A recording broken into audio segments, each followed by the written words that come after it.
Coming to you live. We're gonna be using our bit character today. I like to use this guy here. We're going about the edumacation type stream things. Today we are reacting to a video that I found here on the YouTubes. This is Cat Grapham, an artist, traditional artist as I would call them.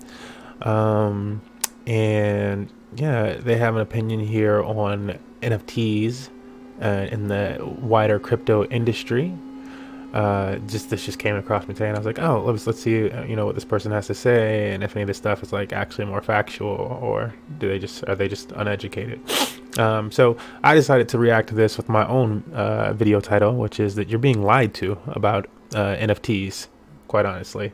And I think I'm not sure if Cat knows that they're playing along with that narrative, or if they're just being a pawn right now, but pushing the elites narrative perfectly is what this person's doing. So we're going to react to this video, listen to this video, see where things might contradict. I'll be doing it in 2x speed because we don't watch anything in 1x, especially when you're doing a reaction to it. Hells no. But yeah, without any further ado, let's get it. And it's going to be looking like this the entire time. How much could it be worth? $150,000.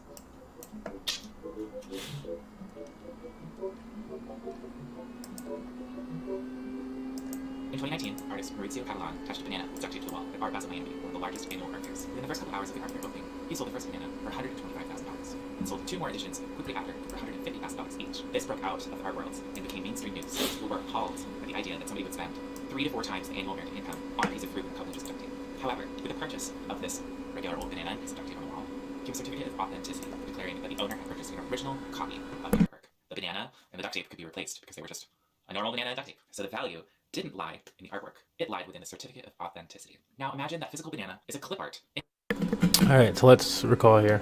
I'm gonna make a little list here. I was doing some stuff before, but we can make an entirely new one if I just. Their initial point is that the banana was special because it has a certificate of authenticity. Yep.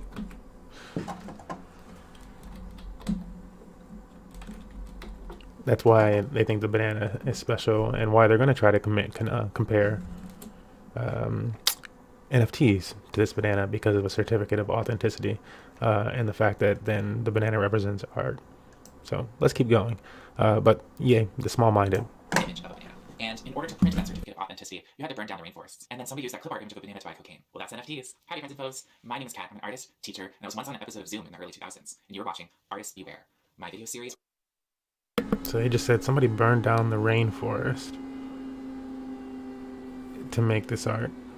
That's like they're playing, right? But to some degree, these people really believe that these cryptocurrencies and NFT minting and stuff like that is doing so much environmental impact, while the things that they do are doing no environmental impact whatsoever, right? The normal things that they're used to in art. But they believe that cryptocurrencies and this new technology is so detrimental that it's just burning down rainforests. That's where I talk about all of the shady things going on in the art world. Today we are talking about NFTs, so get your typing fingers ready and prepare to yell at me. NFTs are a very contentious hot topic in the art world right now, and have been for the last couple months, with artists like myself speaking out against them publicly on social media, with I would like to see that. Let's see. What is it? NFTs are a very contentious hot topic. This is how we go through ours. With artists like myself speaking out. Okay. Seeing peers down the hill of NFTs, environmental impact aside, NFTs are not the direction art should be going. Really. And we're going to look into this person's art. We're going to look into Cat's art in a moment here. We've done some research on Cat's art and how friendly that is, and why that should be the norm, right? Do you really want to turn your craft into an investment for venture capitalists and Bitcoin bros? Is the money worth it? That's their opinion. Against them publicly on social media, with maybe not the most positive response from definitely not bots. NFTs are the newest flavor of everything I hate about the art world. And in my opinion, they aren't anything more than the newest iteration of a banana duct tape to the wall. In fact, I would argue that both of these things are products of the same broken system. However, before we get into all of that, we first need to set a common ground of what NFTs actually are. Part 1. Defining NFTs. NFT is an acronym that stands for non-fungible token. So non-fungible. Non-fungible means that something does not have a consistently defined value, like something that's a currency or gold. And non-fungible is serving as an adjective in this acronym, describing a certain type of token. You can think about these tokens like a certificate of authenticity, one that you can put on a digital asset. And for this example, we're just going to talk about digital. Wait. What?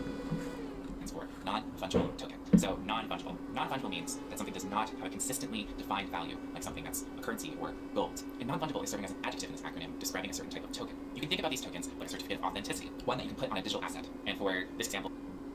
So this is a part in the video where I feel like they actually messed up some.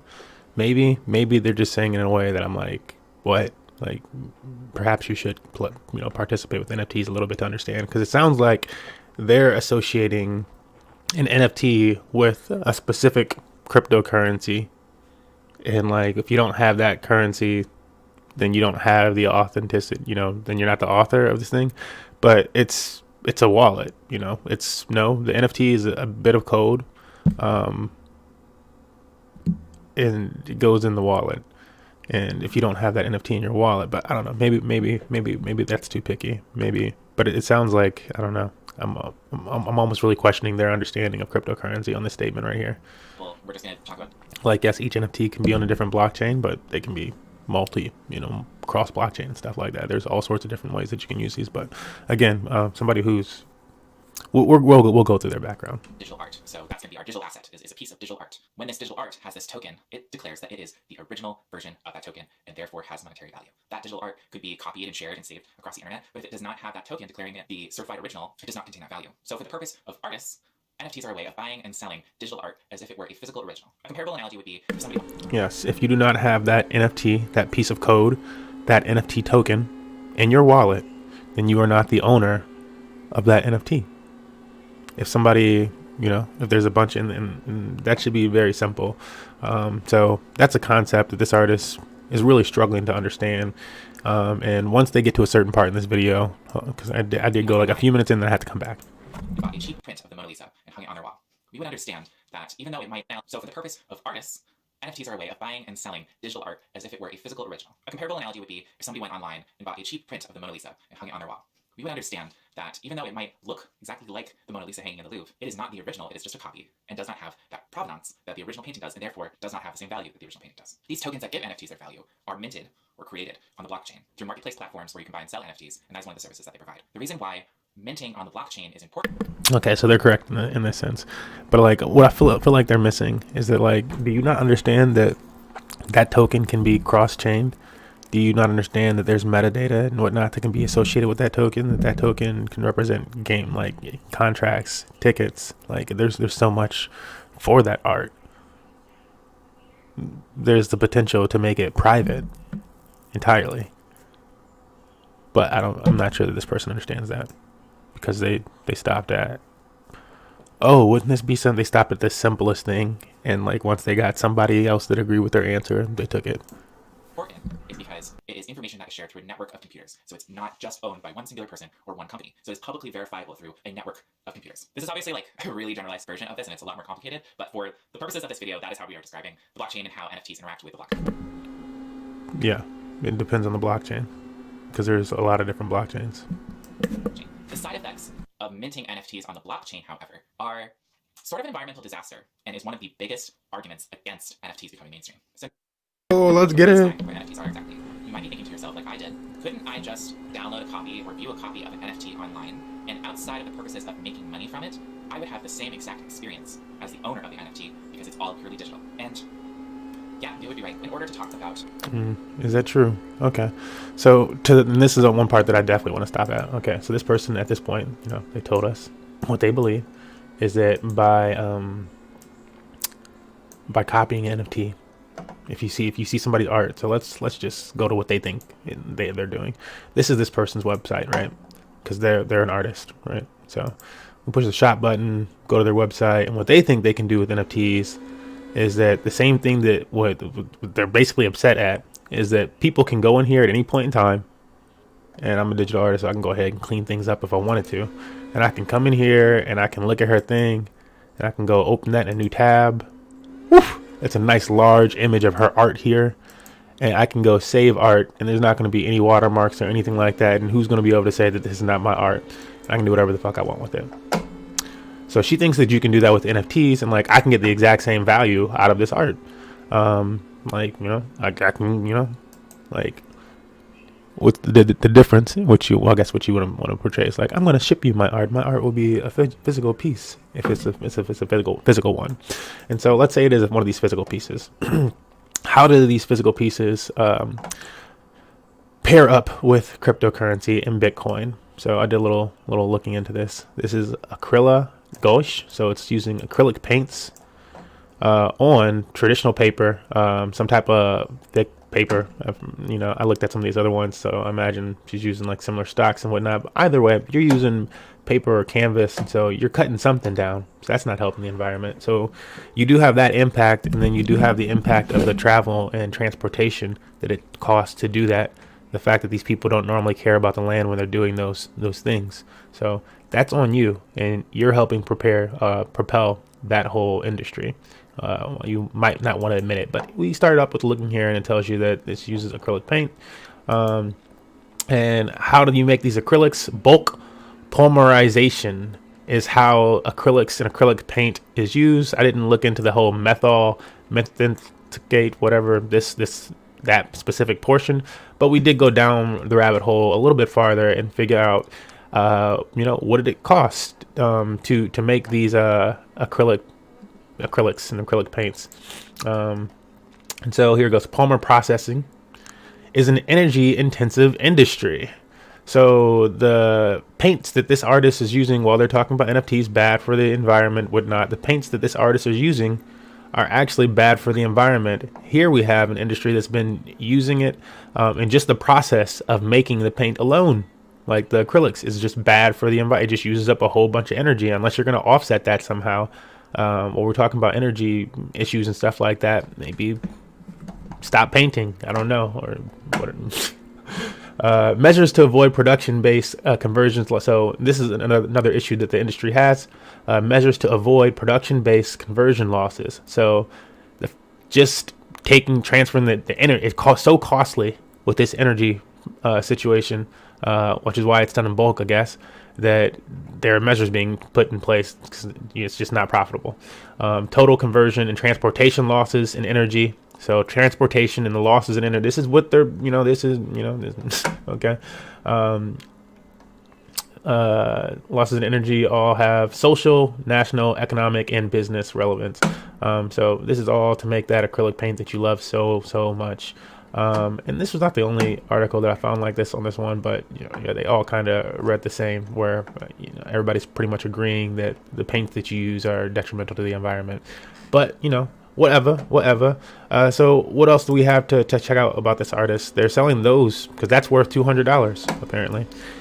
This other one, $650. If these are not hurting the environment, there's only one left in stock for a few of them. It's make your own calls, but that process actually is hurting the environment, and and the painting, the papers, it's hard to beat.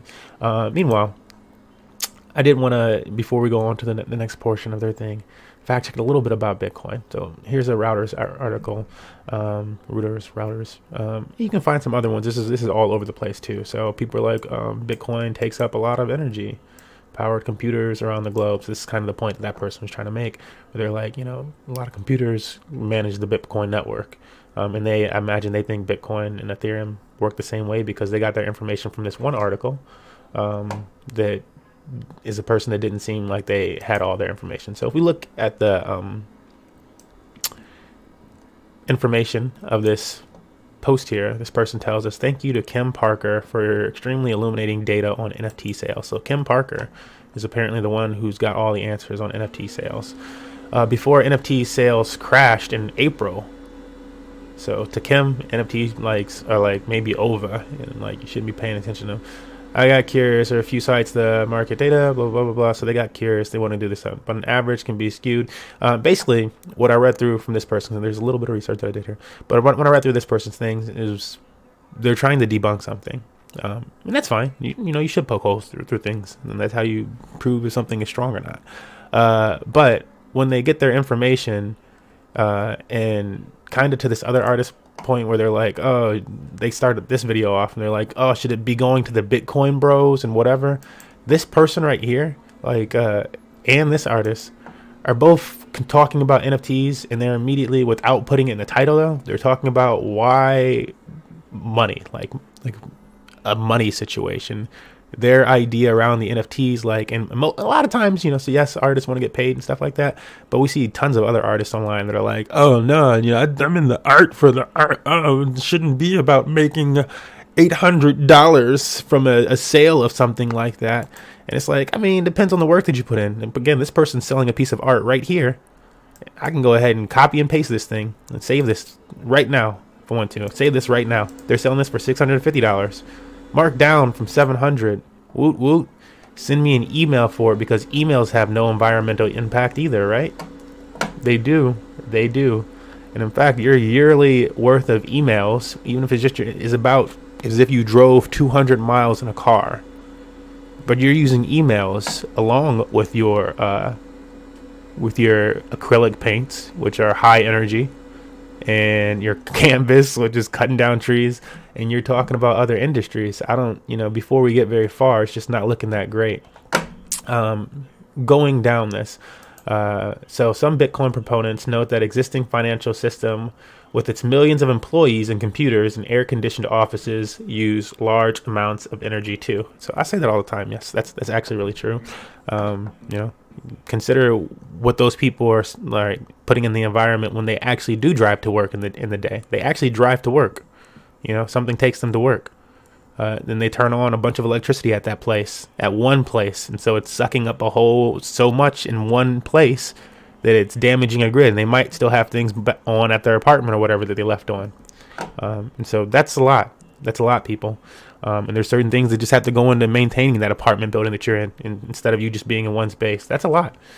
So this next portion of this article that I can probably drag over so you guys can see it.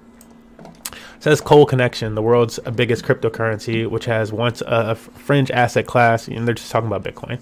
And so they talk about it, how Bitcoin is similar to like coal, basically, and there's demand for it, and it's being mined. But then this section right here about green Bitcoin, and this is where we don't see, or again, I would question this artist here. I would question their acrylic paint and stuff like that we know is like large, and they're doing things to offset the cost, but nothing toward the environment in that industry. But they're doing things to offset the cost of what they're doing. Things such as making it bulk. But this section here is talking about green Bitcoin, something that's only been around for less than 10 years or so, or about 10 years or so. Bitcoin production is estimated to generate between 22 and 22 million metric tons of carbon dioxide emissions a year. So this is what people are usually talking about. They're like, oh, this is that, blah, blah, blah, blah, blah. So this would be around similar levels to a Sri Lanka. Or a Jordan, some small state that would fit inside the United States. And if you pay attention to what the United States usually is doing about carbon emissions and stuff like that, we're trying to go to zero, which would mean we would be erasing our carbon footprint. Is there any chance that Bitcoin and cryptocurrency technology would be trying to go to zero? We can look up if acrylics are trying to go to zero, like what the acrylic environment's doing. But is there anything like that around Bitcoin? There are growing attempts in the cryptocurrency industry to mitigate the environmental harm of mining, and entrance of big corporations into the crypto market could boost incentives to produce green Bitcoin using renewable energy. So a perfect example of this most recently is El Salvador using the nation's volcano to produce Bitcoin. Previously, hydro dams are used to produce Bitcoin. Methane gas used to produce Bitcoin. Wind used to produce Bitcoin. Solar used to produce Bitcoin. All sorts of ways, and not just in ways where it's, oh, but that's maybe taking away from the normal energy. Nope. We have excess energy sometimes. From some of these, like, yes, portions of the country struggle to get energy, but they can't move it so freely.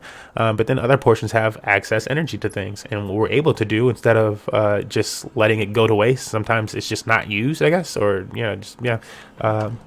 you can actually utilize that to make some profits, help the environment by being able to do more in the environment, because obviously we already have a hard time convincing people that it's something that we should be spending money on. But what about if we were making profits with the excess that we got from that portion? It wasn't just like, just didn't just vamoose. That's something that cryptocurrencies and the idea of things like green Bitcoin are taken care of. Scrolling through here, they just talk about a different countries' approaches, such as using hydropower, some things that I just basically said. And then they talk about the China crisis. And so while people talk about, China banned Bitcoin and this and that, maybe China banned Bitcoin because when we look at a international level of things on like a grander picture, countries are going to start being taxed that much more for their carbon emissions and stuff like that, and for moving certain fossil fuels and stuff like that, exporting certain fossil fuels. So if China has a problem with that, or if the tax on like certain Bitcoin mining measures that they do, and they already have like a bad a footprint, and then they're doing all this mining, and a lot of people want to do whatever type of mining. They don't want to necessarily invest in the greener type of mining and stuff like that. Then it looks bad for China, and it's going to cost them more in the long run. It's going to cost them more for energy and all this other shit. So maybe they ban it because of that. And that's totally just speculation, and like me, seeing a bunch of different pictures and putting something together. But China miners account for 70% of the production data of the University of Cambridge. They tend to use renewable energy, mostly hydropower. They tend to use renewable energy, mostly.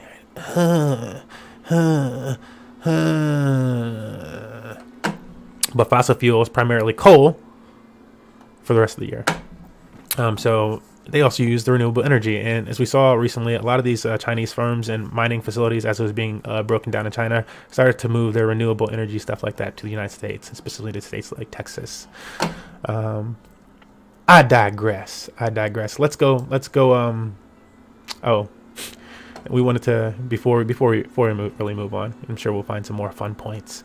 But we scrolling through this Kim Parker's information. So she does information on OpenSea and this and that, and she finds that like it's at one point in the article she's like, oh, people are only making this much money from their NFT sales, and I'm like, okay. And then she's like, but they suggested you put it at this, and it's like, okay. And part of that's because the price of Ethereum went so fucking wild that I don't think they don't know what to do. Should we change it? This and that. It's up to people. But at the same time, is that really crazy? Is this number really crazy when this is new? This is around new technology. This NFT on Ethereum and stuff like that, where the price is actually fluctuating up and down. So the price of ETH could have dropped, suddenly or something like that, and this could have been like $600 or something like that. Versus old technology that's not helping the environment, is not upgrading itself, and it'll be to you when it gets to you because there's a supply chain issue and stuff like that, and everything was shipping super slow, and that's not going to take anything off the environment. The plane to do that, the loading, the man hours to put it in the plane and stuff like that, the driving it from location to location, none of that. The boxing that you did with paper and stuff like that on top of your paper, none of that's actually impacting the environment, right, Cap? Cool. You don't think about those things. But Bitcoin people do, because they're actually thinking about the future, not just playing around in the current environment. How we got here to NFTs being so popular and being worth so much money, we first need to talk about how we value art. So indulge me for a second. We're gonna loop back around, okay? Part 2, valuing art. So how do we value art? Valuing art is challenging because in some ways it's very different than other goods and services. It's so much more subjective, and so are the skills that go into it sometimes. There's only so much interpretation into the way that an electrician can install a socket into. Oh, Cam, you mentioned Gods Unchained. Gods Unchained, yeah, specifically. They waited. That's why they turned off Forge for so long. It's on IMX, Immutable X now, which is, it's one of these layer solutions for Ethereum that is working on, yes, cutting down these carbon emissions, not just for the sake of price, but for the better of environment, stuff like that. Crypto is just actually trying to go more and more green and at every iteration, and it's able to continue to change. There's no reason why we'll have the exact same protocols and like things like that. Things work the exact same way in crypto in 5-10 years from now, and they can just advance and advance over. Meanwhile, you want your painting behind you to stay the same and like be that or whatever, that then you're going to continue to use that old art style and that those old methods that actually do damage the environment and stuff like that. The lipstick that you have on, we could look into that, and who's making this mica and stuff like that. Let's look into who's making mica Where does the lip gloss come from?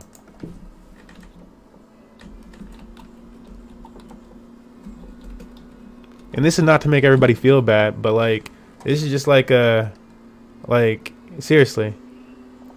Oh, what's the ingredients? Because like it needs like let's not just go to this. Let's not just go to this. I'm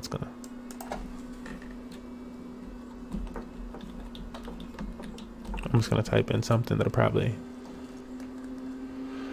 how to make mica pigment.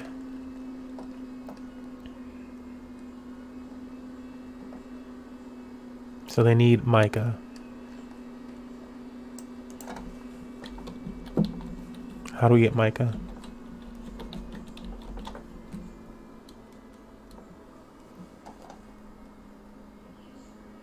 Nope. Mica, powder, I guess.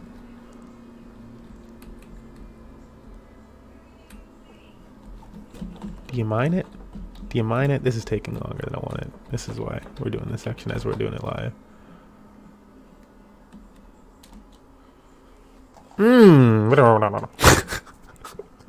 It's taking me a while. But there is a bunch of different videos around this type of stuff. So this is the stuff that goes into those lip glosses. The ugly side of beauty. It took us a while to get that search. They just kept covering it up with like all these factories and stuff like that already have it bottled up for you. But this is the stuff that she's got on her lips, right? Just because, we're pointing fingers. It's like, you're going to point fingers. I don't wear lip gloss and all that stuff like that. I do know the impacts of this stuff. I'm not treating it like, oh, it's the end of the world and stuff like that. Somebody does it. These people do need some way to make money on that part of the, I don't know, and I don't know all the politics and stuff like that of it. But that's one of the reasons why I'm not all up on it. But, when I point fingers, we'll talk about who's actually impacting the environment and stuff like that. This looks great. Go kids.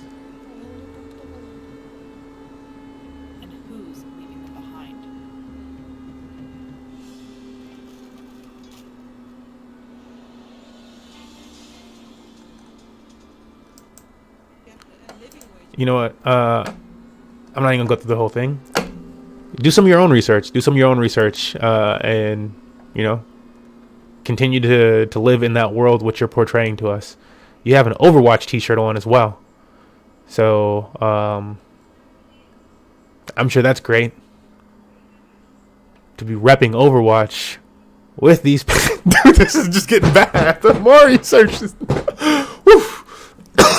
oh my god! Wow. Okay, let's go forward.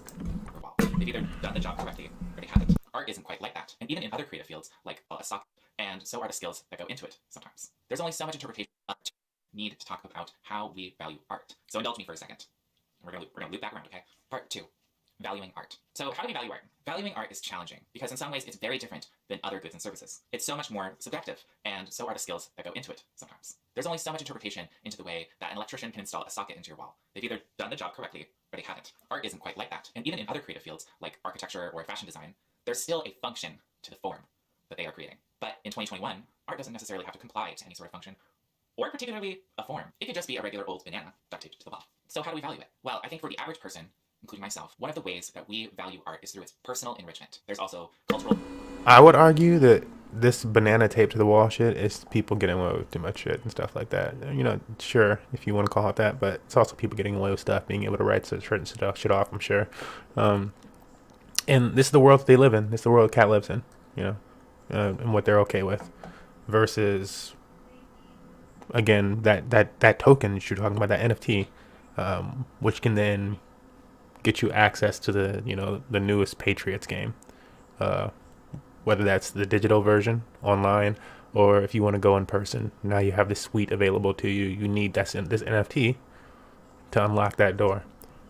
That type of stuff is possible with NFTs, and you can continue to add things on top of them, and they exist, and like everything that confirms it is via that code. The code of that NFT, and you can change certain things of it and advance it, etc.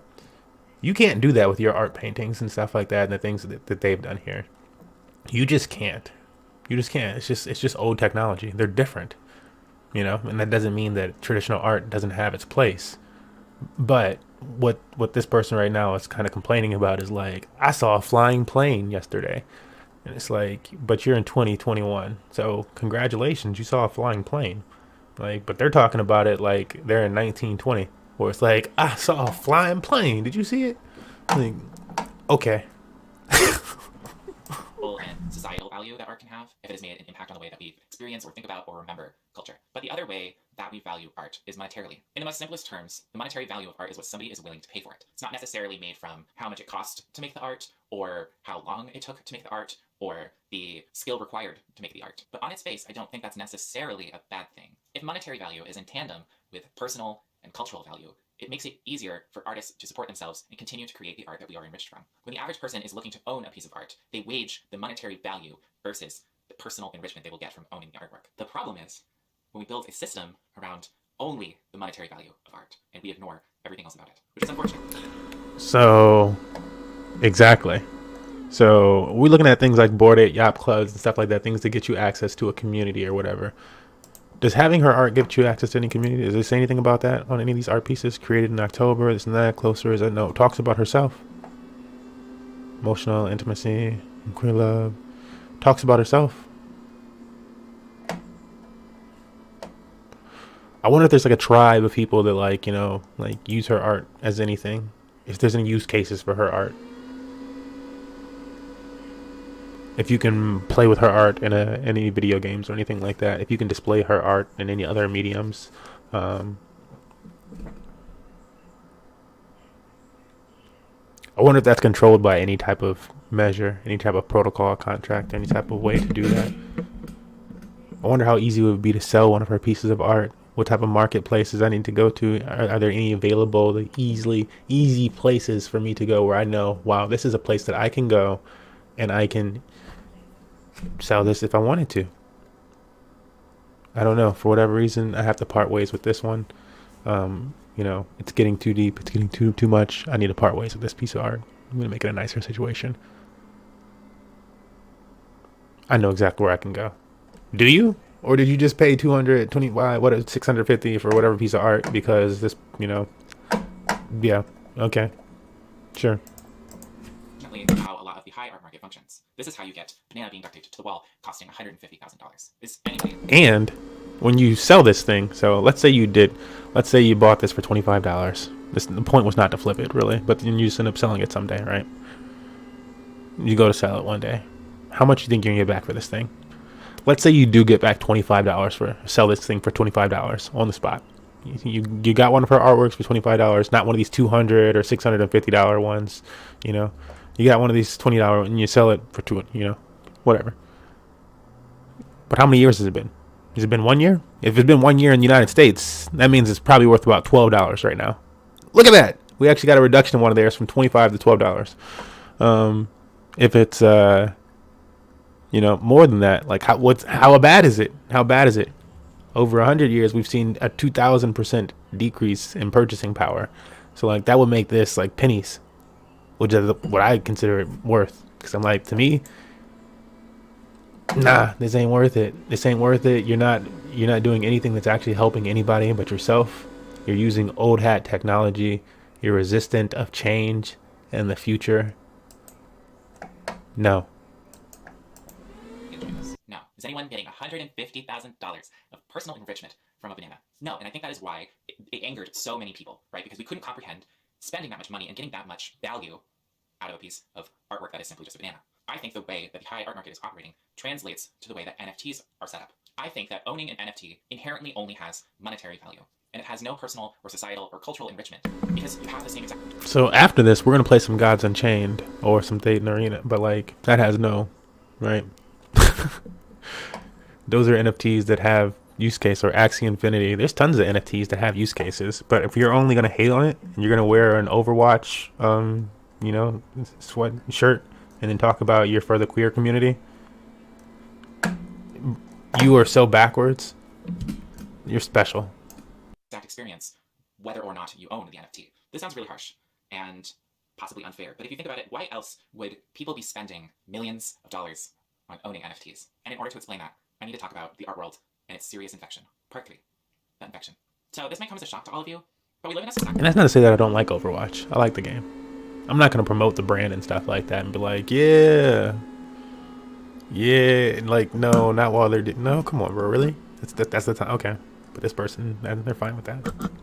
And by society, I mean late capitalism and impending world doom. The infiltration of capitalism into the art market has wildly distorted the way that we experience and even the way that we make artwork. Auction houses have sold artworks by living artists for tens of millions of dollars, like a sculpture of a balloon rabbit that's actually made of metal by Jeff Koons, or a bunch of dots painted on a canvas by Damien Hirst. And most recently, Christie's, probably one of the most renowned auction houses in the world, has sold its first NFT by Beeple for $69 million.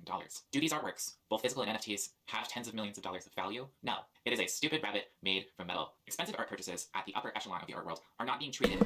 Also, I've seen Beeple's artwork multiple times before I ever knew it was Beeple's artwork, like years before, and they had a lot of dedication.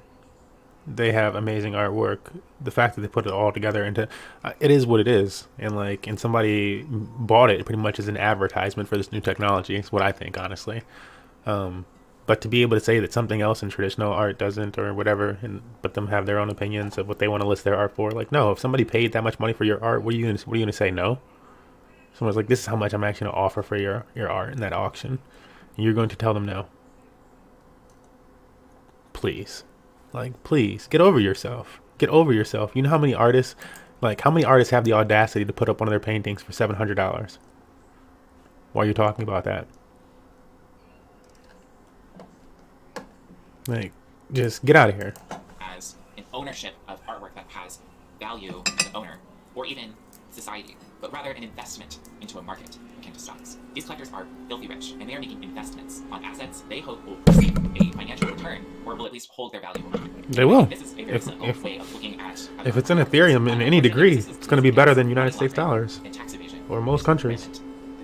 I don't want to go too deep into the complexities of the loopholes in the way that rich people are extorting artwork for very shady practices and their own personal gain, because I think that's like its own video, right? Like that, it is so complex and there's so much to it. But I do want to provide an example of a very basic way that the art world is set up to basically let money laundering flourish. Let's say that you have $150 in very dirty cash. It is filthy, disgusting. You don't want to make a trackable purchase or put it into your bank account that has records of the money that you're depositing and taking out. So you go to an auction house, buy an artwork with that $150,000. That auction house isn't required to disclose who buys and sells the artwork at the auction house, or for how much. They are required to report it to any government agency. So now that you have $150,000 in assets, the artwork, you can turn around and sell that to somebody for the same value, or possibly even more. And you walked away with the same amount of money, but now it's clean because you've gone through all these systems to cover up your tracks on transferring this money around. And when this plays out between international parties, you get offshore art warehouses or free ports. Billions of dollars of artwork remains in these giant warehouses just outside of airports across the entire world. And the reason why artwork remains there is because when it is in these no man lands,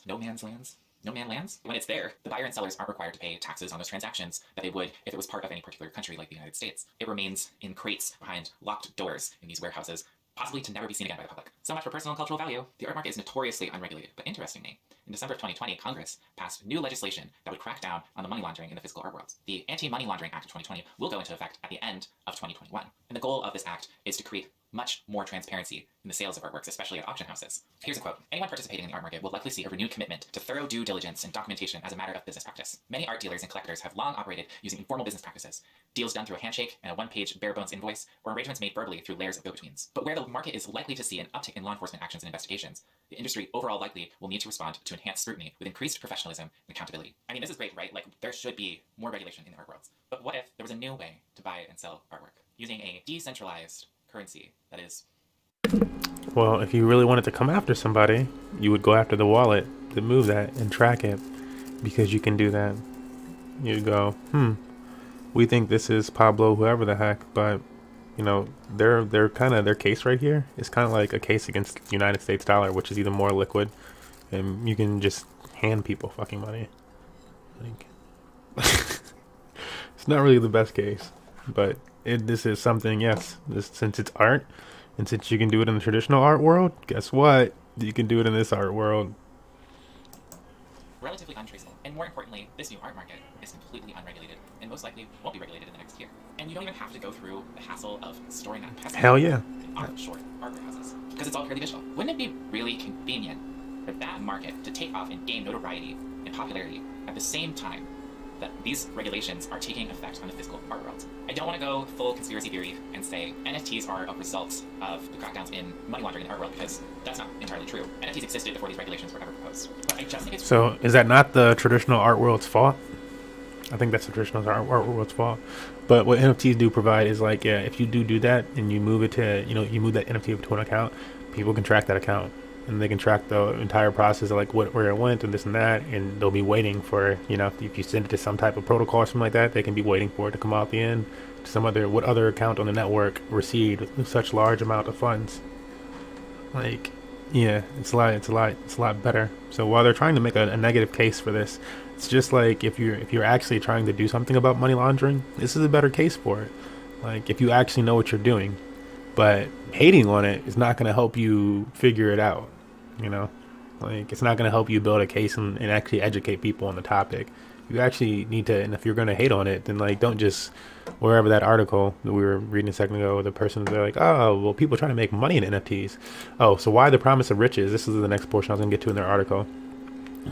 But when you hate on it, you have you start to create narratives like this within that Kim Parker article, which they thank Kim Parker for their data points, which is, so why the promise of riches with NFT? Why is there ever a narrative of NFTs being an incredible new way for artists to make money? You can. It's just a nice way for you to actually, like, how many of your posts were you able to digitize and monetize previously? Like, can you do that on Facebook and stuff like that? Can you, like, and you can, in the market right now and the community is so small that you can actually get that involved in other games and stuff. Like, you can become a game character right now, or start using your art like almost as like an advertisement, and then, start working on other things. Like, it's so, the things that you can do right now are incredible. And the other point is that, if any of that sells or whatever the heck happens with there, if you're earning any cryptocurrency at all, that's just better than the United States dollar in terms of inflation and stuff. Just before, even with the average, it was just better. Like, people are complaining about things now, but even with just averages before, it's just better. So let's keep reading Kim's thing here for a second. All the most popular NFT sites have one thing in common: they use Ethereum. Not true. So Amazon just made a deal with an NFT site. Amazon.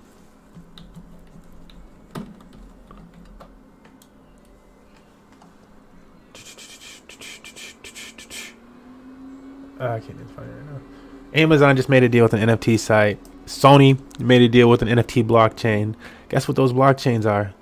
One is Tron. The other one is Wax. Frisch's Big Boy. What are they using? Wax. Capcom. Yes, the Capcom. What are they using? Wax. Like, there are other options. It's not all Ethereum. It's Ethereum if you don't know what you're talking about. It's Ethereum if you came into crypto and you came in because you saw the money digits. But if you're not really about crypto and stuff like that, and you're jumping into NFT market, and it's Ethereum because that's the base layer. But you can branch that, like, okay, it was created on Ethereum and it's on these other blockchains and stuff like that, though. And this is where, like, or you could just not even use Ethereum, but there's other options. And people sound silly when they say stuff like that. Ethereum is a blockchain platform that makes smart contracts possible, something Bitcoin was not interested in adopting. This is also false. Bitcoin was interested in adopting that. Bitcoin has adopted that, and it is growing on Bitcoin. So this person who they also don't know about that. Bitcoin is getting smart contracts because people were like, yeah, we want Bitcoin to be able to keep up. That's the point of cryptocurrencies, bro. Like, and I said that earlier in this thing where I was like, it's not going to be the same in 5-10 years because they can continue to evolve. They can continue to get better and better for the environment and like faster, much faster than a lot of traditional things can. But you're not going to know that if you just hate the entire time. All transactions on Ethereum network require its currency Ether. Despite calling itself the currency, however, Ether doesn't have an economy. So this is also false. Ether doesn't have an economy. ETH 2.0 actually is going to, like, to a large degree, solve some of that, like, economy, like where it just becomes like a large bank type of situation. Outside of that, the miners are the Ethereum economy. So miners are the Ethereum economy. Outside of that, have you ever heard of a thing called DApp Radar? Go to DApp Radar. DAPPRADAR. Go to DApp Radar. Push the button for Ethereum at the top. In fact, you know what I'm saying? Because, like, people don't want to do stuff. People don't want to do stuff. But when people say Ethereum doesn't have an economy, Doesn't have an economy. So number one, that's assuming that you can't buy anything with Ethereum. Obviously, we see OpenSea as a place. So there are NFT marketplaces, but you could also just, transfer your cryptocurrency into other things, or just use it straight up on certain websites. Like those just exist now. But does it have an economy? Yes. The first layer of the economy is banking, finance. We got finance and art are the first two layers of the economy. So if you're into finance, congratulations. And if you're into art and you're an artist, congratulations. And if you're a hater who's been benefiting off of the previous environment, like in system and stuff like that, and you don't like to see boats that go fast, car go vroom, why isn't that a horse and buggy? Why are people sending email instead of post-it notes? Then you're going to be confused and you're going to want to hold people back the entire way. But open your eye, you can see the entire financial system coming online in a different manner, as well as games and art. Because art, they're just art, but then what do you do with games? So really funny here. Really funny to see that type of statement, but I'm not really shocked. I'm not at all shocked because people are silly. People don't know what they're talking about the vast majority of the time. But they got opinions. What makes the price of Ethereum go up? So what makes the price of Ether go up in this article? This is what this person, and this is what they're getting their facts from. Positive media coverage and market demand are the only things that make Ethereum. Yes. So positive media coverage will make it go up. Market demand, obviously, because supply and demand will make it go up. Also, any transactions on Ethereum will make it go up. Also, ETH 2.0 will make it go up because it's a deflationary token now. So the fact that it's a deflationary token, if there is any demand whatsoever, yes, price will go up. If there's any utilization of the token, price will go up. That's what it is. And that's why layer 2 solutions are being made. And why is it good that price go up? It's good that price go up because inflation bad and financial system has been bad and people have been dumb to it for so long. How are you going to accept 0.04% in your bank account and you're taking 2.5% every day or every year as at a loss? That's stupid. You're losing money. You're losing money. You're losing 2% every year and you're okay with it. Let you live to 50. You live to 50 and you save for 50 years, or you live to whatever the heck. So you lost 100% of whatever you were saving. You sound silly. You sound silly. You sound silly. You sound silly. Especially not accepting anything else. Sounds silly. Ethereum value is instead linked to the demand for it. If demand drops in Ether and the amount of Ether keeps increasing, the value will plummet. Yeah, so if demand drops, and Ethereum is actually deflationary now. But if demand drops and nobody ever uses Ethereum again, nobody ever wants to use the technology or build their applications on top of Ethereum, then sure, go zero. Same thing for any type of currency, any type of good or service. But yeah, they're gonna try to call it a Ponzi scheme because of this. Because meow. Let's keep going with this. Almost done with this react. Really interesting that this market is booming and hundreds of millions of dollars are being dumped into it at the same exact time that these regulations are being proposed and will soon go into effect. And let me also say that I don't think that everybody who is buying... Also, hundreds of millions of dollars are going into it. Number one, yes, because that one is regulated. Also, because it's a new technology. It's really just taking off. And it just so happens to be that art got super regulated because people were trying to money launder and all this other bullshit around the time of a pandemic. Oh my goodness. Oh, and before the pandemic because of quantitative easing. Oh my goodness. But you probably haven't researched any of that. Are looking to evade taxes or do money laundering. I don't think that's the case for most people invested in this market. The numbers are too small to make it worth people's while, except for the very rich. We're not probably doing it. Currently, none of the major NFT platforms have any screenings for fighting financial terrorism and anti-money laundering. So people can stay purely anonymous when buying and selling NFTs. Also, not true, but let them say that. That's very appealing to a certain type of person. Let's stop talking about money laundering. We're okay. Look, and we're a few months after they made this, right? We are a few months after they made this. So was Voice out at the time? Or Voice, when that's one of the months I'm thinking about. I'm like, no, Voice wasn't out at the time. But a lot of the things that they're referencing previously, where I'm like, that's not true, and this and that, those have just been the case since 2020. And you just have to actually look up the research. But if you want to stay inside your little microcosm bubble, and you found somebody named Kim Parker who was like, yeah, here's the reason they're bad, and like they're giving some, I don't know, try to look for other opinion. Try to look for somebody who's actually utilizing the things, not somebody who's just researching it, but what are people that are actually utilizing those things saying? What are people that utilize one of them and doesn't utilize the other one saying? Because they'll have combating opinions and stuff like that, and when you hear them combat, you'll hear a lot of facts actually used, and that gives you more to research. But yeah, I doubt that you've actually done that research. Claims that NFT supporters are making online. Part 4.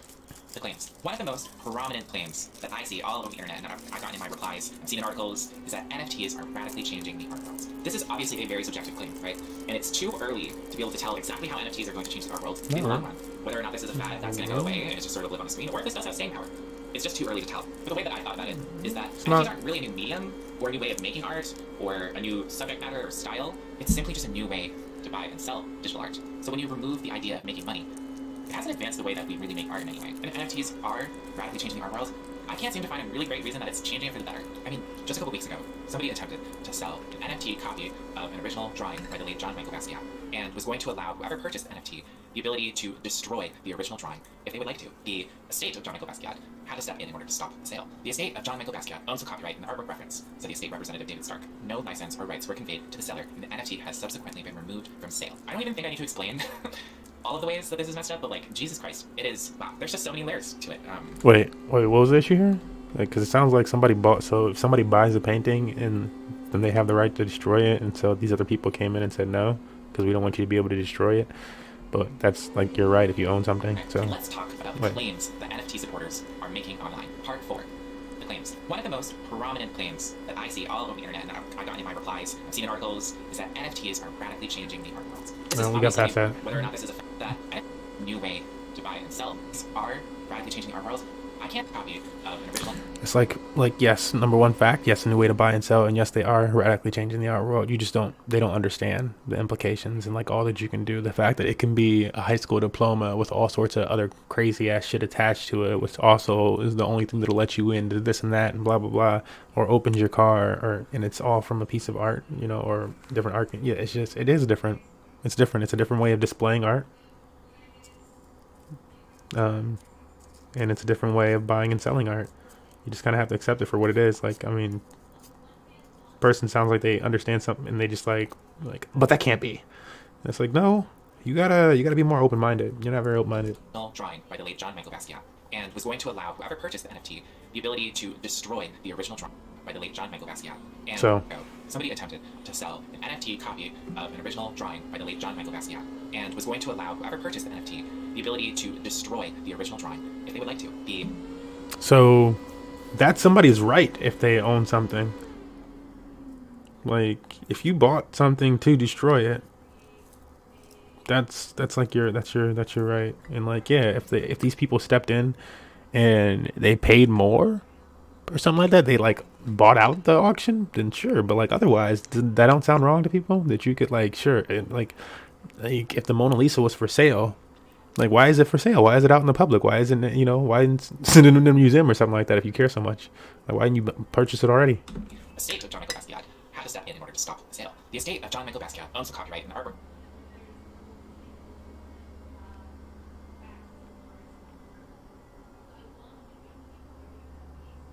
reference, said the estate representative David Stark. No license or rights were conveyed to the seller, and the NFT has subsequently been removed from sale. I don't even think I need to explain all of the ways that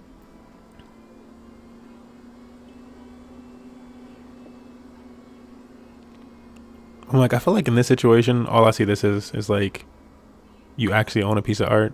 You copy that art that you own because you own it. But in this situation, this artist got lucky because they put some type of copyright stuff on top of theirs, which is like, the only difference here is the copyright stuff that this artist did, this person who's dead now, was in the traditional world. And you have to know the traditional means to go about making that happen and doing that, etc.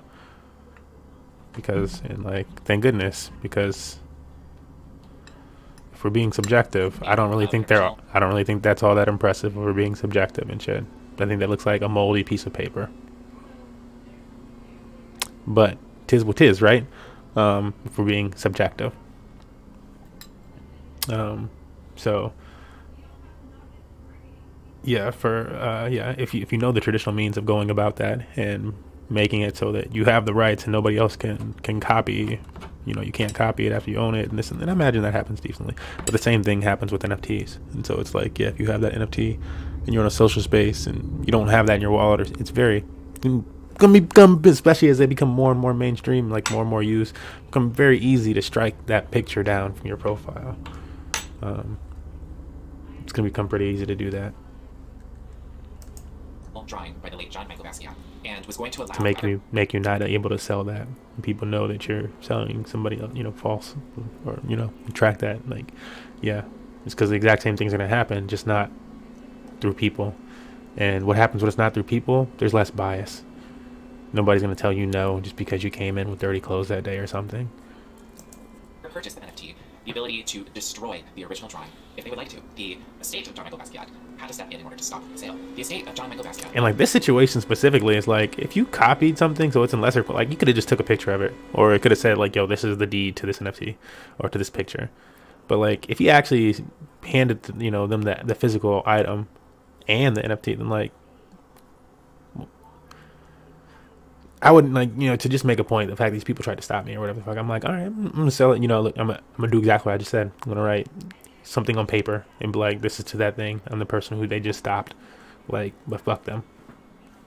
And we do it anyways because like, nah, bro, like, what? Owns the copyright and artwork reference, said the estate representative David Stark. No license or rights were conveyed. But they did fuck. I think they did fuck. Like, one thing that I say like a little fucked here is like, yeah, like you can't copy somebody else's art and just use it on your NFT. That's but that's the other great thing about NFTs is, guess what? They can find out who was doing it. Guess what? They can find out who was doing it, and they can't find all these people who are making duplicates of shit in NYC. They haven't been able to for a long time. Seller, the NFT has subsequently been removed from sale. I don't even think I need to explain all of the ways that this is messed up, but like, Jesus Christ, it is, wow, there's just so many layers to it.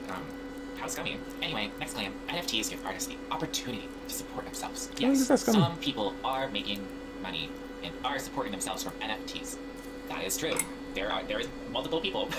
I understand this. A lot. However, there are a lot. Early data analysis suggests that if you are not an established artist and you are a newcomer to this market, the chances are you are not going to be making a lot of money, or you could be potentially losing money by trying to sell NFTs. Kimberly Parker, who's also a really great artist, did some early data analysis on the sales of NFTs across different I don't think so. This info doesn't look at all of the NFTs being sold over all time on every single platform. It does have a sample size. Kimberly Parker sounds like the ultimate muggle. So I feel like it's a pretty large sample and a pretty decent look at some of the statistics behind NFTs that are being sold. Parker found that half of the NFTs being sold, not half of the NFTs that are for sale, this does not include all of the NFTs, but only the ones that were sold, are being sold for under the equivalent of $200, with over 34% being sold for under $100. And you could argue $200 or even $100. Why is that bad?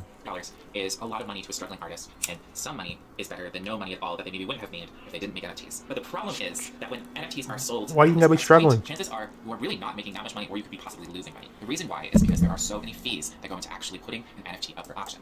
So this is why, yes, if you're going to launch an NFT, don't consider other blockchains. You don't have to use Ethereum. You can use Polygon. You can use Theta, I think now. You can use Binance. You can use Tron. You can use Wax. But you can use other blockchains. If you're one of these artists that actually got caught up on Ethereum, you didn't look enough into it. You didn't look into other options and stuff like that. And you're coming at crypto with too much of an approach that there's only one option. Like you're like, oh, there's Bitcoin. Bitcoin is cryptocurrency.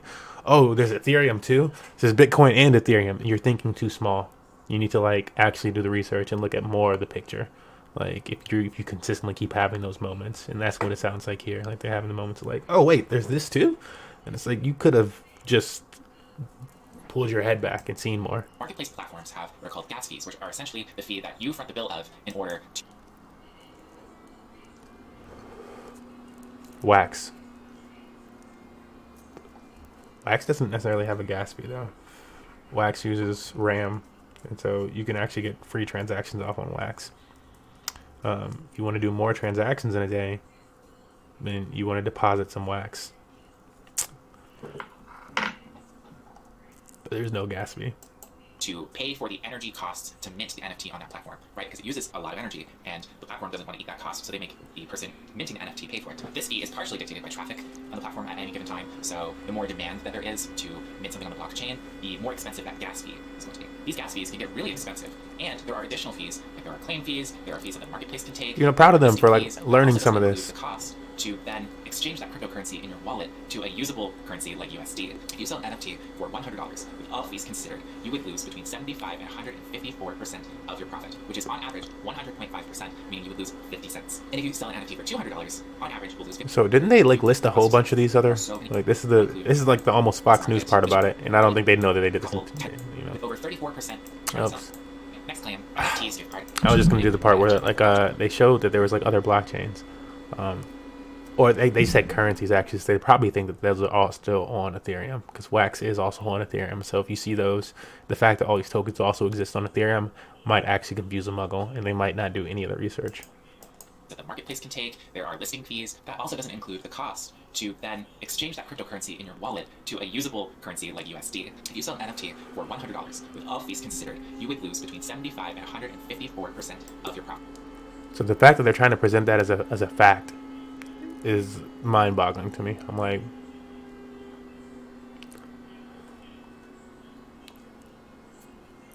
that's not true.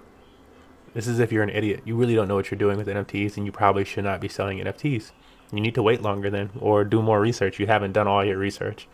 But you're good at writing articles, Kimberly. Which is on average 100.5%, meaning you would lose 50 cents. And if you sell an NFT for $200, on average, you will lose 54% of your profit. And this doesn't even take into account the fact that when you sell an NFT that you've made, you have to pay income tax on that profit. Even more so if you bought an NFT and flipped it for profit, and if you only owned it for a couple of months, that is subject to short-term capital gains tax. And if anyone has had to pay short-term capital gains tax, they know that it can be a pretty big percentage. So while yes, there is the possibility that you could make a lot of money making NFTs or flipping NFTs, the likelihood is that if you're not fetching very large numbers, which seems to be happening mostly to already established artists with fans and collectors, you are going to see a substantial return. And while I'm not saying that NFTs are a pyramid scheme, because the people at the top are making a lot of money in trying to convince all the people underneath them that they should do the same thing and that they could make a lot of money. And in reality, those people are either not making very much or losing money. That is exactly what I'm saying. There are just so many. So, I'd like to do a Money Match Gaming poll on the people that actually play NFT games and stuff like that I suggested actually like play within Money Match Gaming and use our ticket system, which then uses NFTs and stuff like that. Have you made money? Has it cost you more? Or have you made more money? Are you making more than other gamers that you know? Like flat out, just that's it. Are you making more than other gamers that you know? I think that's an interesting one. People in Money Match Gaming community. Many platforms that already exist that are helping artists actually support themselves. And like, yeah, it does suck that a lot of people have. And they take a nice percentage of your shit, and they have no way of giving you the royalties, and they this and that, and they use up all this carbon emissions and stuff like that via very traditional means that you don't care to look up because you're just used to those being the norm, and you're just thrown into the cog or into the machine as a cog. And they're like kind of subject to whatever that third-party platform wants to do. The freedom and the stability is actually genuinely helpful to many artists. Next claim, NFTs remove the middleman of art galleries that take a huge cut from artists' profits. So another thing I see often is talking about how messed up the traditional art world is, and how it's extremely gated, and commercial galleries take anywhere from 30 to 50% of art. Also, if you're really worried about the galleries and NFTs and stuff like that, you don't have to use an OpenSea and stuff like that. You can actually just go out there and mint an NFT. You can learn how to actually just mint your own NFT without one of those marketplaces. Put the royalties and stuff, but that's a little bit tougher. That would require you to actually be a digital artist of a different degree, which you're not used to. But a lot of these digital artists who do the 3D art and stuff like that, and that do learn how to, they're just a different type of artist that you can't really fuck with. You're not used to them. You're not used to that type of monster. You just want to insult that type of monster. The fact that it exists, I would be frightened by that too. Somebody that can make the same type of stuff as you in 3D to look just like yours and sell it for way more money. I'd be frightened by that too.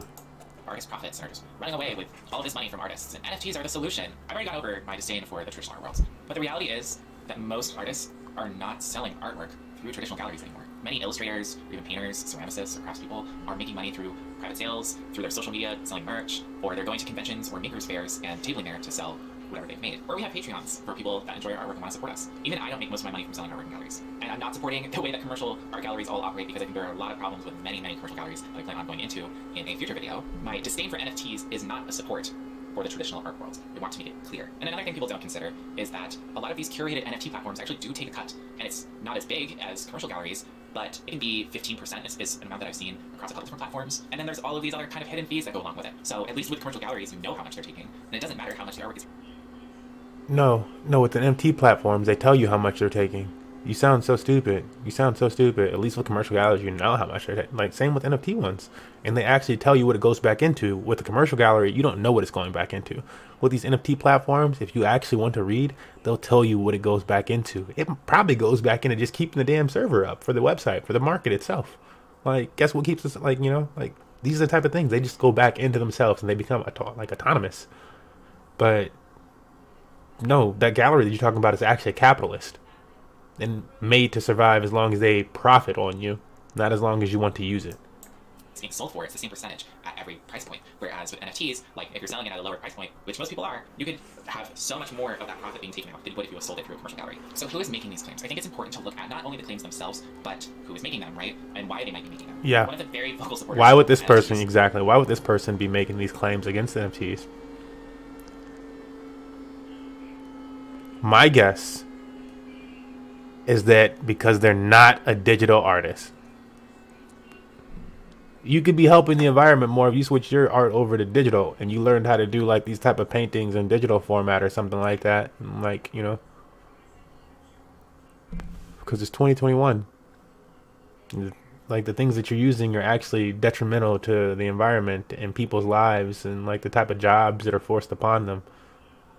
But you really don't think about that. You think about yourself. What do you like? What have you been taught? What does your circle do? And what will sustain that? How can I keep this going longer? And then, yeah, I'm sure NFTs and digital artists that can do the exact same things that you can do.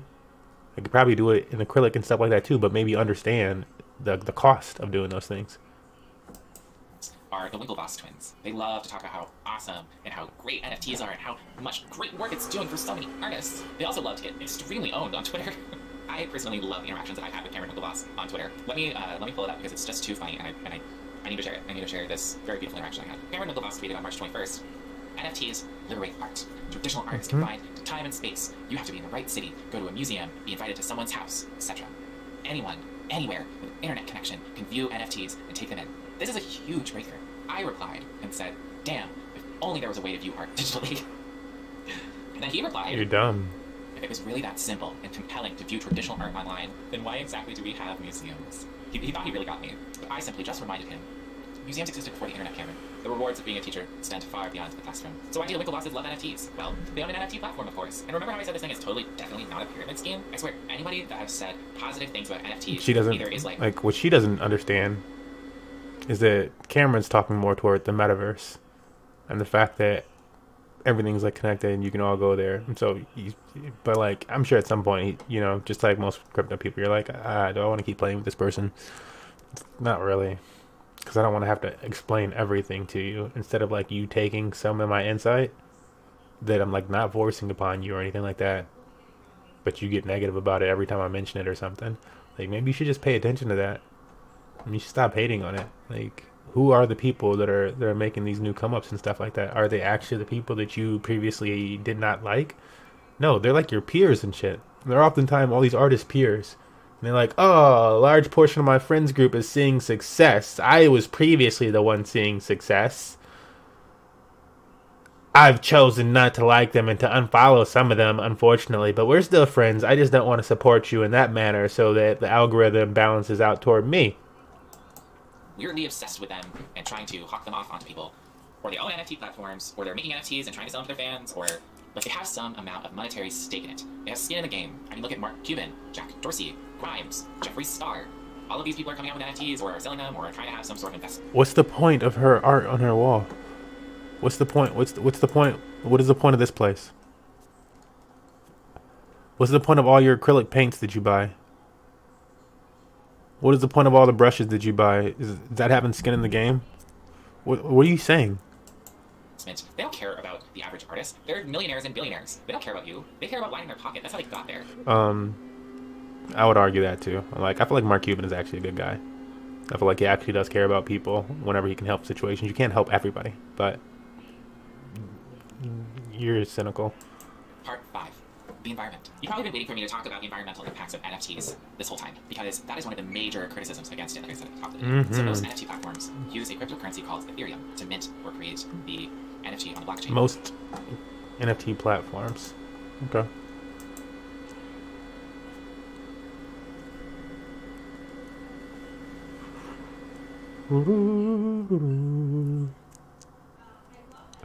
These are projects specifically. What do I want to find? Do they have like the marketplaces? I'm curious. Now we gotta find out.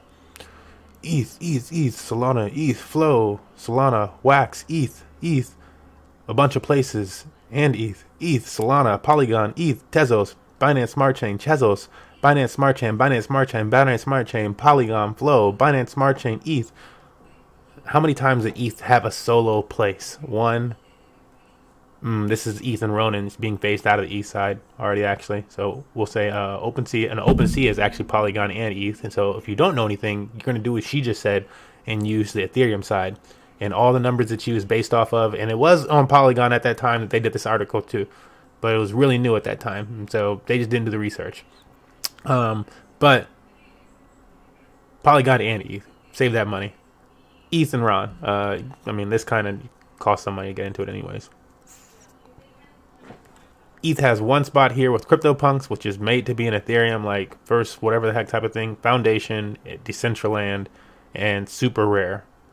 Oh, and the Sandbox, 4 or 5 out of 25. The other 20 are not on Ethereum. Debunked, I would say.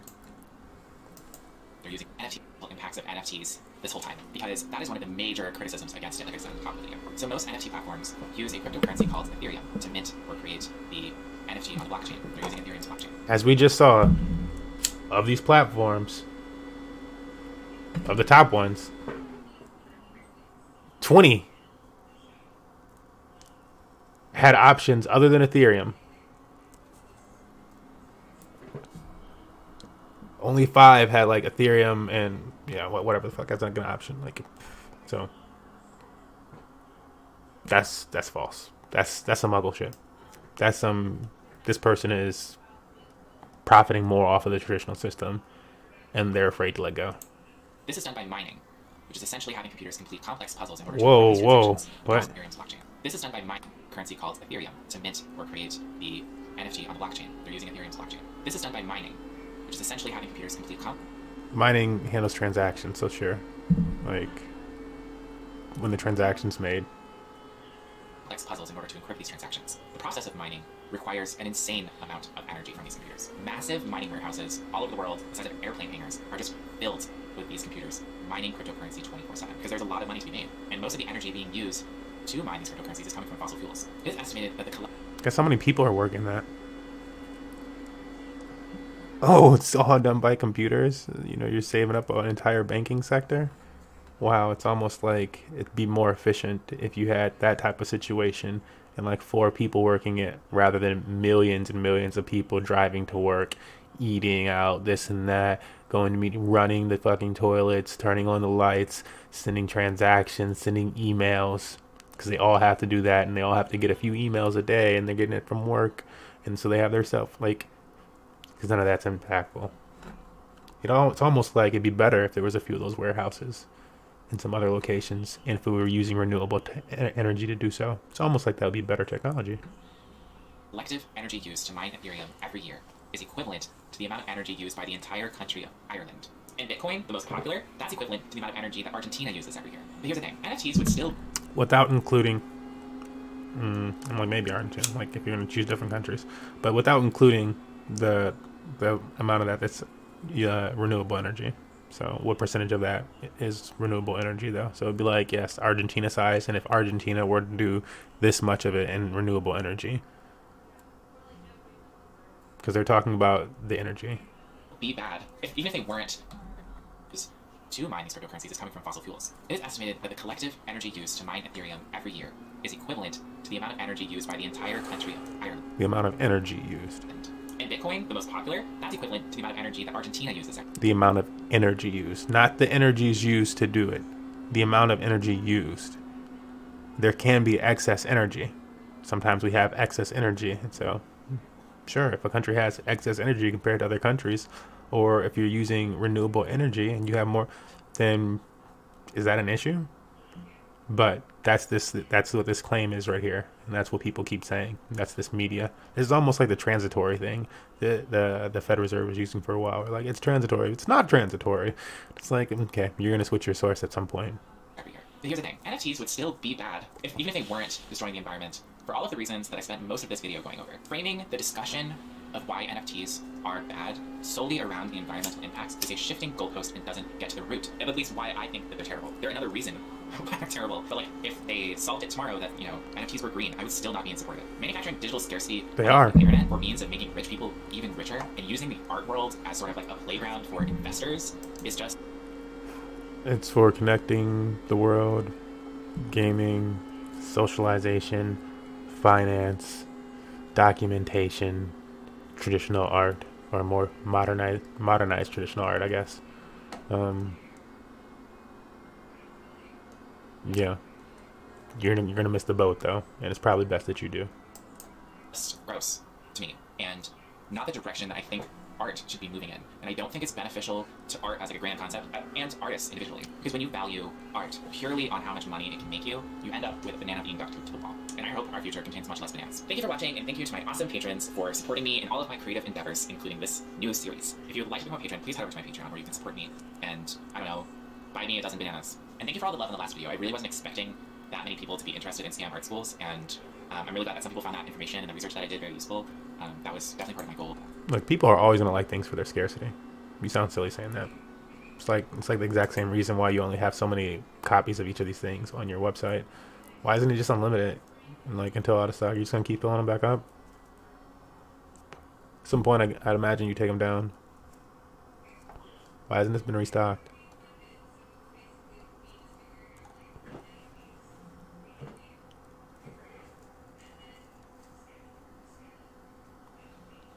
Why don't you just make them all available for free right now? Is it because it costs materials that cost a lot of money before we even factor in any of the environmental impact and the energy used? All right. That's pretty much that. I think this is silly.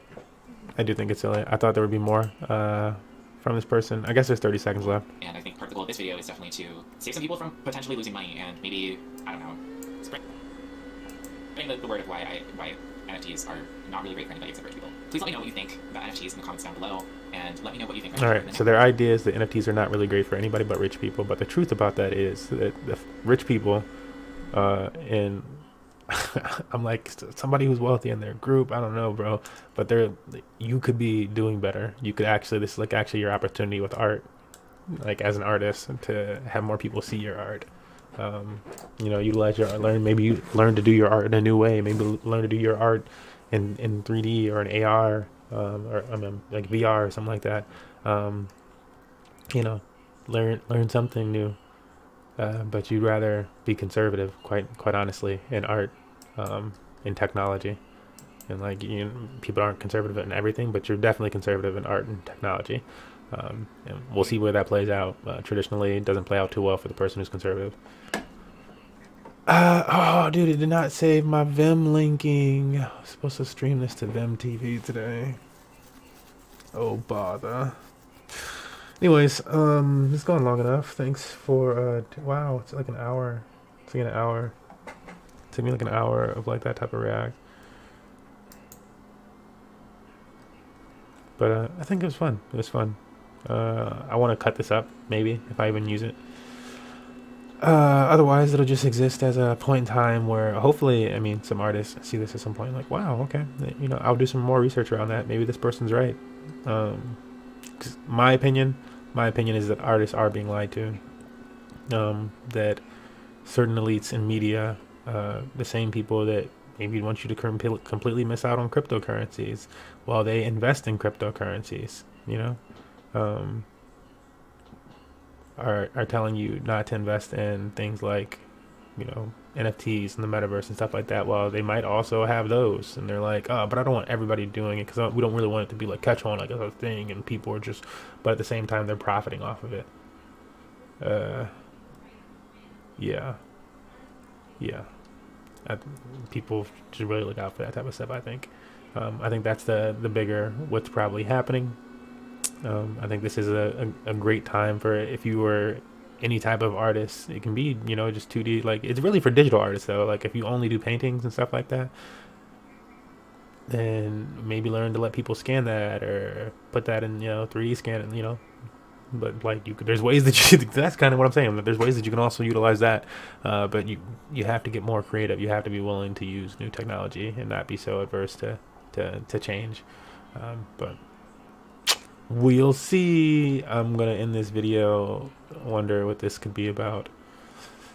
The biggest airdrop of 2021 will mint new millionaires. We'll have to see what it is. And